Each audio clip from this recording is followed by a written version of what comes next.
Yes, thank you very much, Karim. And once again, a very warm welcome to all of our attendees. Now, we know that obviously everybody's stuck at home. Some of you are out on essential services, and some of you are working from the comfort of your home. Not easy to do if you don't have a routine of doing that already. So we can all sympathize, obviously, with each other, knowing that this lockdown is really becoming something tough to deal with. However, last week we did have a question on the essential services, and we just wanted to answer that very quickly. Are plumbers part of the essential services mentioned in the government's address? Yes, plumbers are. However, only essential or emergency services can be rendered. Things like burst geysers, serious leaks, blocked drains, no hot water, interrupted water supply. And then please make sure you evaluate what is the cause, because if a client that you are going to has 3 or 4 toilets and yet only one is blocked, is it really necessary? Is it really a concern? Well, it all depends on your professional opinion as to, is it going to overflow? Is it going to cause more of an obstruction? Is it going to create a health hazard? Is it literally an emergency service? And thus, you as the professional, not us, the plumbers out there, because it's so essential that we need you right now during this time, it is up to you to determine what that emergency service is. Obviously, things like new installations, renovations, and upgrades will not be considered as an emergency service at the moment. But you need to have a permit in place, and please, if we can encourage you to download the safe working procedure that we have put on the Iopsa website for you to download and keep with you in your cars, especially when you are going to the client sites. And this is just going to give you bit of a guideline of what to do when you get there. There's also a question sheet that we designed specifically for the plumbers when they get called out to a site. A few questions that you do need to ask the householder. Things like, have they been tested for COVID-19? Is anyone in quarantine because they have been infected with COVID-19? Are there any older ones there, and will they be isolated away from the working area? Is it clean? Has it been sanitized? Can it be sanitized when you leave? Do they have an objection to you getting there? Just basic questions. It's a one-pager. Very good to have this in case something should happen. And the reason for this, and this is very important, if you have these permits as well as the question sheet, you will be able to determine where you went during that time. Now, the reason being is you want to keep a bit of a track. Should someone in your team or even yourself contract COVID-19, the incubation period is up to 2 weeks. You could have gone on a few call-outs in that 2-week period, but at least you know where you went. And you could warn those who you may have come in contact with and ask them to go and do some pre-screening or to check on themselves in the next coming weeks. Or you can ensure that you double check on the people that were in the house. Maybe you contracted it from them. So a very good idea for each person just to have the paperwork necessary in order to go out. If you need it, please drop us a mail. We'll gladly send you. We do have a new letter as well that's just been drafted. It is on the Iopsa website. I think it's also on the PRB website. So please go ahead and just go and download it over there as well. Now, this morning's Toolbox Talk and what we wanted to discuss with you is that the lockdown, again, it is lockdown, but this time lockdown is not all doom and gloom. Now, why do we say this? Well, many are worried about what this pandemic will cost us in the long run. And questions are being asked, how will we recover? Will the next 21 days be extended? And what do we do now to prepare ourselves for the after effects? Now, it's very true that many will be, and in fact, many are already affected by the repercussions of a nationwide lockdown, as well as a serious global virus. The problem is, negativity has a problem for every solution. And if we worry, it's like sitting in a rocking chair. It will give you something to do, but it will get you nowhere. So what we are essentially saying, how can you stay positive and focused during this time? Now, in 2007, there was the Great Recession that hit America. The economy and a lot of the banks took a huge knock. In fact, it even filtered all our way the ripple effect all the way through to South Africa. At one stage, the Sunday Times rather, actually stated in 2009 that this is something that it's going to be very difficult to get back onto our feet. A lot of people are going to take a very bad knock. Some might not recover from it.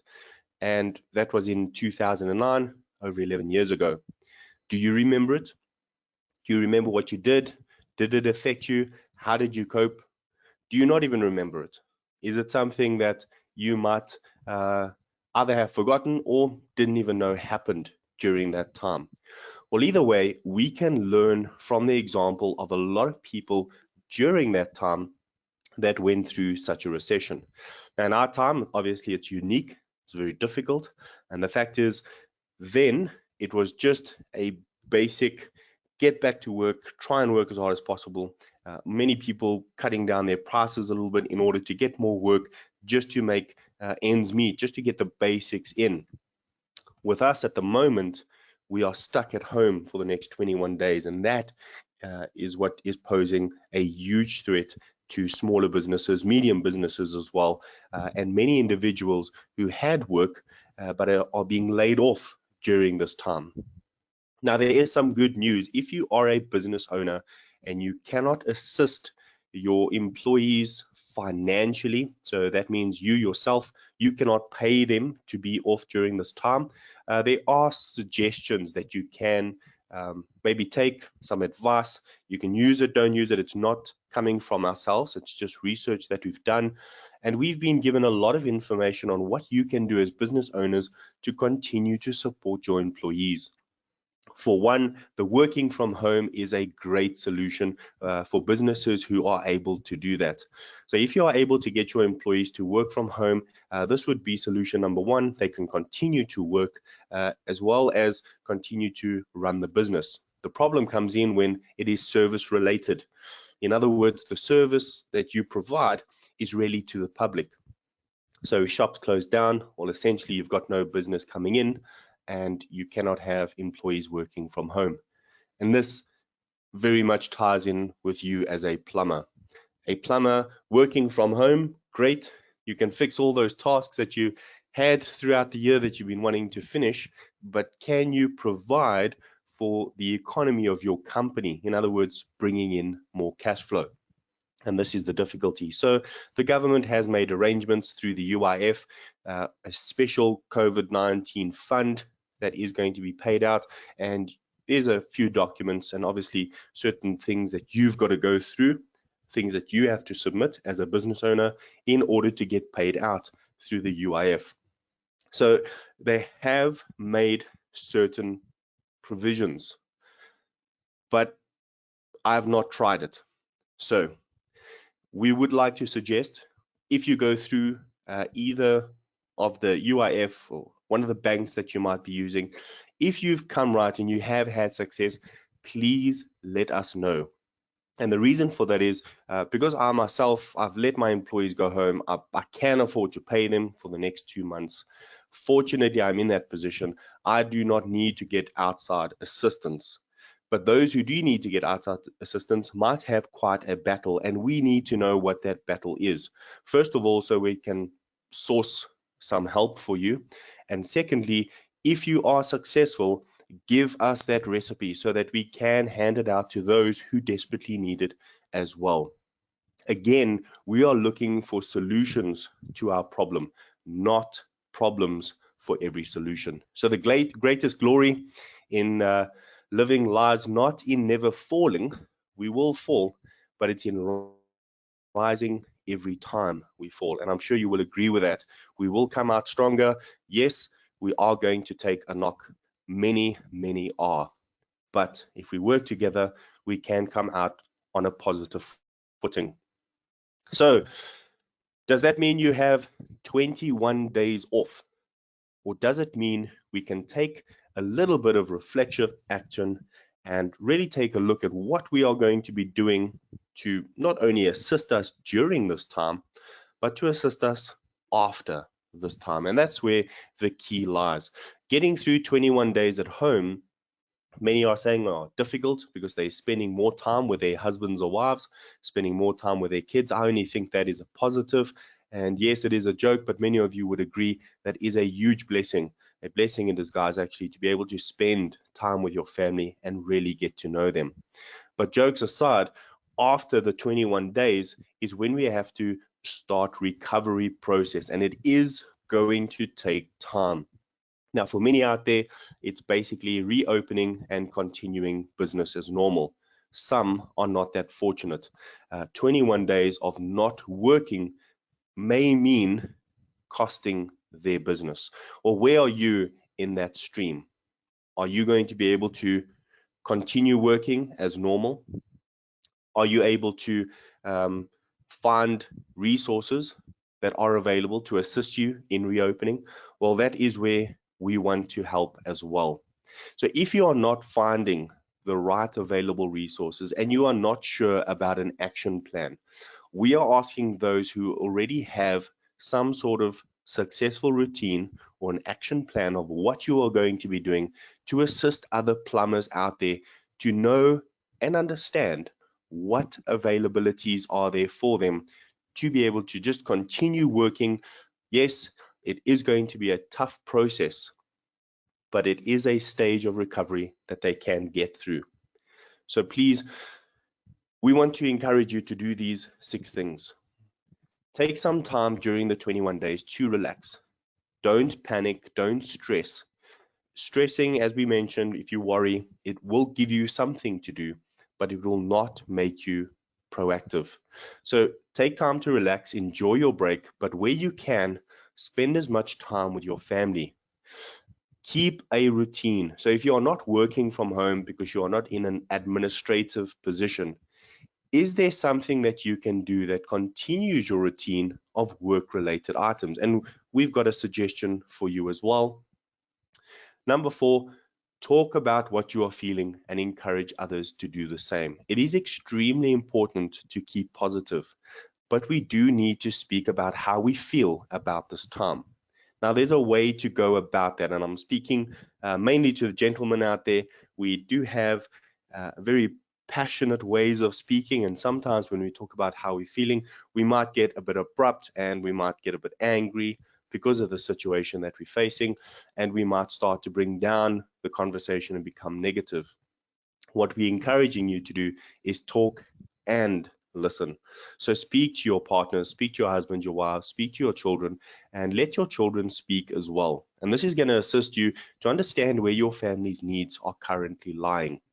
You will also then be able to speak about your fears without putting too much of a damper on your family and their mindset, keeping it positive at the same time. You will feel a lot more relief after speaking about the stress that is in your heart and then hearing what your solution might be. Maybe do something online. I myself have personally set myself up for an online course that I'm going to be taking over the next 10 days. That is something that is going to keep me busy. It's a lot of studying, but at least for the next 10 days, I've got an online course that I can also do so that after the 21 days, I've just got something a little bit stronger in my toolbox to be able to perform after the 21 days. Is this something possible for you? We do want to mention in that instance, keeping your tight rein on your budget as well. Overspending, obviously during this time, very difficult, but people who are spending a lot of time online or online gaming or purchasing things online in order to keep themselves busy, such as your Netflix or movies channels or things like that, purchasing a lot online to keep yourself busy now may have repercussions later on. And then use the resources that you have available. And this comes back to what we discussed earlier.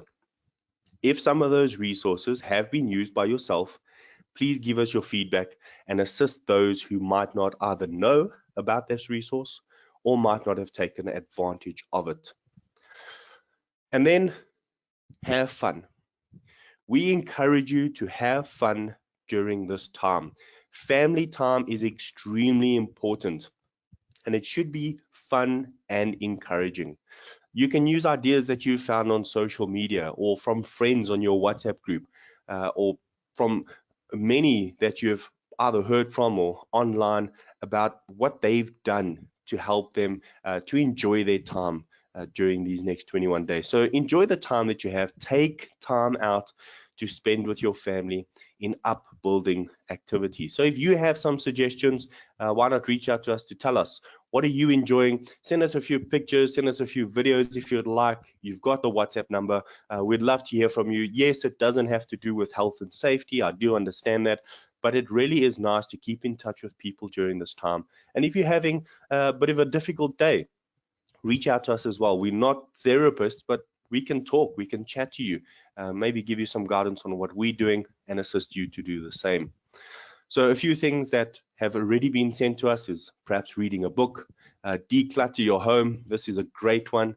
We've already started. I know my wife and I really enjoy doing this in any case, but decluttering and making sure all the non-essentials that you haven't used in the past 6 months to a year, we're trying to just get out and get rid of. Starting to finish off those tasks that you started. This was a great one.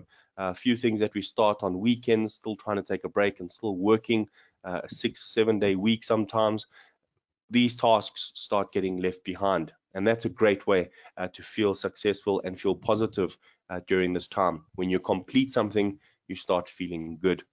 Stay active, please. This is all very important, especially in line with health and safety. Staying active is going to help you mentally, emotionally, and physically stay healthy and safe as well.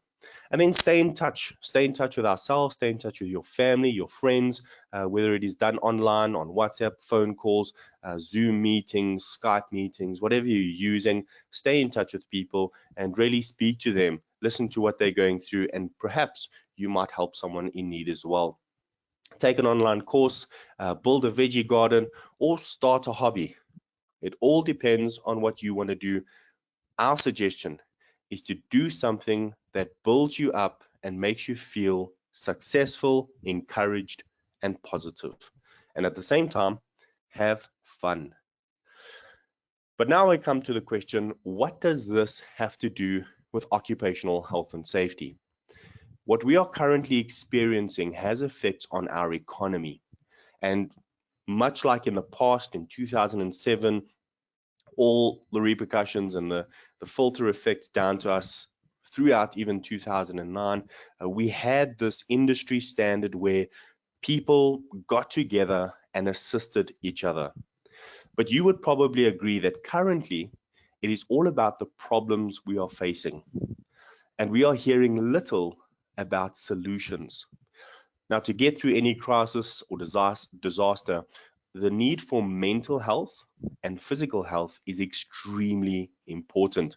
And this obviously ties in with our emotional well-being as well. And this is where the health and safety side comes in. Because in order to keep ourselves mentally healthy, physically healthy, as well as emotionally healthy, there are certain things that we need to keep a routine of. So during the next few weeks of quarantine, is there something that you have been needing to learn about health and safety? Perhaps you want to find out what can you do in order to have a stronger safety file that covers your entire scope of work.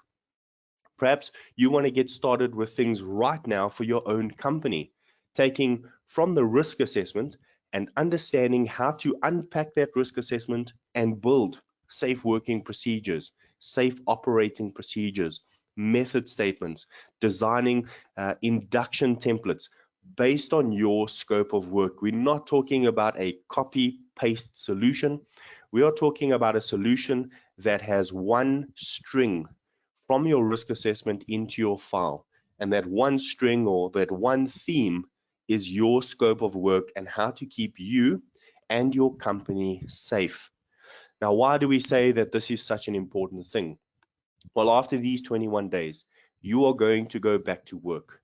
You are going to strive hard to find more work in order to support yourself and your family. And that means more work is going to come your way. And the more you work, the harder you try, the more work you will get. But if your health and safety file is not designed in order to keep you safe, Incidents and accidents, much like we had the coronavirus, could happen when we're on site. Just because COVID-19 exists, it does not mean that you cannot fall off a ladder. It does not mean that car accidents will not come again. It does not mean tools and portable electrical tools cannot be used correctly and people get injured. It means that we are being put on pause at the moment. Yes, incidents and accidents out in the industry are going to drop. It's a no-brainer. Nobody is working. Thus, incidents and accidents will drop. But when we come back, let us not lose our mindset of starting safe, working safe, and finishing safe. So what are we actually saying to you? Well, we've designed great templates and great tools. There are some free methods, some cost-effective methods. You choose which you would like to use, and we can assist you digitally online to start unpacking your risk assessment and assist you with designing and developing a risk assessment procedure, policies, as well as plans, from health and safety plans, fall protection plans, emergency incident, all your procedures, to assist you to have a strong foundation when you go back to work. And once this is implemented and developed over the next few months, you will really find yourself in a much better position on an occupational health and safety standing than ever before. So if you need help, we are here for you. Get started now. You've got the time. Then we do not want to forget next month, and that is coming in the week's time. In April 2020 is still Legionnaire's Disease Month, or Legionella Awareness Month. We are going to be taking a look at what is Legionnaire's disease. How does it spread? How can it be prevented? And then we will end off on the last week, the final toolbox talk on it is preventable, and give you some positive solutions to what you can do in preventing this for future as well. Yes, in light of the COVID-19 pandemic and what is currently happening in the world, this does not come close to the type of severity that we are looking at the moment. But please, we want to see the wood for the trees. We do not want to focus so much on what is currently happening that we start neglecting the things that are going to affect us after the 21 days. So if you're in quarantine and you are safe, you are in a healthy situation, and you have not been infected with COVID-19, then COVID-19 still affects you. However, do not let it overrule you. Start focusing on positive things and on things that you still have control over. So please get in touch with us. There's our numbers. It's my personal number, Chris 0718752070. There's the WhatsApp number as well for a few WhatsApp groups that we have designed and developed, 067 1733461, or email us on safety@iopsa.org or info@ohss.co.za. Remember, these toolbox talks are registered for CPD points, and you can claim the CPD point, 0.25 PRB CPD points and 1 SAOSH accredited CPD point. So from myself, Chris at OHSS, as well as on behalf of Iopsa, our supporting company, and also the company that is doing a hell of a lot for you as plumbers out there in the industry when it comes to health and safety, and also keeping up to date with what is currently happening. Please, we would like to say thank you very, very much. And then we also have a bit of a sad announcement. And Sean, you probably don't want me to do this, but you are no longer going to be with us, and we are really going to miss you. We welcome Karim, and we thank you very much for being there for us. But Sean, it's been a few years, even from my side and from the audience listening to you. And we would just want to say thank you very much. We wish you all the best for your next endeavor, and we really appreciate what you did for us. Karim, welcome. We look forward to spending many years with you as well, and we're going to hand it over back to you. Thank you. Thank you very much for that, Chris. We just have one question for this morning's session. The question is, if I get called out to a blocked drain to a hospital or mortuary, what extra precautions do I take besides the standard PPE? That is a very good question. One of the suggestions that we are going to make, if you can get your hands on a proper surgical mask, and that is the one that is not just the paper mask. We are talking about a proper 3M, and I think it's called an N96 mask. If you want to get in touch with me, I can actually send you a photo of that. That is the type of mask we are encouraging you to use, especially when you're coming in contact with people.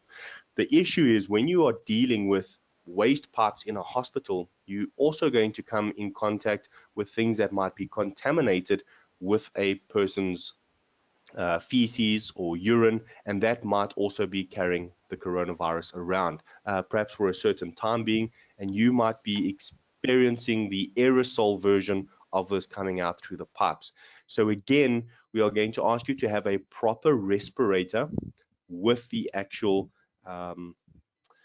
the canisters, the little cartridges that are connected to that respirator, and this is going to give you pure clean air while breathing. Now, you can find these at a company called Pinar Brothers. I do know that out in Germiston, they do have a couple of face masks and things like that. But what you are essentially looking for is a respirator, particularly. Then, if you can, your goggles that you are using, our normal safety goggles are very much like normal glasses. They do not cover the sides of the eyes, and splashback or any aerosols could still come in contact with our eyes. So please use eye covers. In fact, if you can go as far as using a face shield, that is even better. Then you have no splashback. But we do understand these things are expensive. So rather, instead of just getting your normal safety glass, get one that covers around the entire eye. It's actually like a goggle, and then it sticks close to your face. And we do suggest that you spend a little bit more on this type of PPE, because while wearing it for quite some time, if you are going to get a cheaper version, it will start misting up very, very quickly. And you'll find that it gets so irritating that you stop using the PPE. So then you've used the money, but you've actually wasted the money because you cannot use the PPE. So spending a little bit extra, getting the one with the anti-fog or the anti-glare inside, again, 3M comes up with a brilliant one. These are the ones that you want to try and use to avoid splashback. Then you are covering your mouth, your nose, and your eyes properly, and then use the correct gloves. I know many that are using hand tools need leather gloves, but please, if you are using leather gloves, why not use latex gloves inside your leather glove? These are the waterproof latex gloves on the inside of the leathers, so that should you come in contact with any sort of wet water, waste, or sewage on your hands, it doesn't seep through and go onto your actual hand. You still have a glove underneath that. And just as a reminder, please make sure you wash your PPE before taking it home. Sanitize it, clean it, have a separate place to wash this type of PPE. Thanks, Karim. Okay, thank you very much for that. I believe this was quite an informative session. We do have a bit of feedback from the audience, a few statements. Thank you all for this. I really needed this talk. And then another statement. Thank you, Sean, for all your input and efforts. We appreciate it. Keep well and all the best for your new ventures. We do have a question that just came in now. How do I claim CPD? Thank you very much, Karim. So it depends on which CPD you are claiming for. If you are going with the PIRB CPD points, please just write down your name at the end of this webinar. You will get a little tab that comes up to ask you to rate and to number it.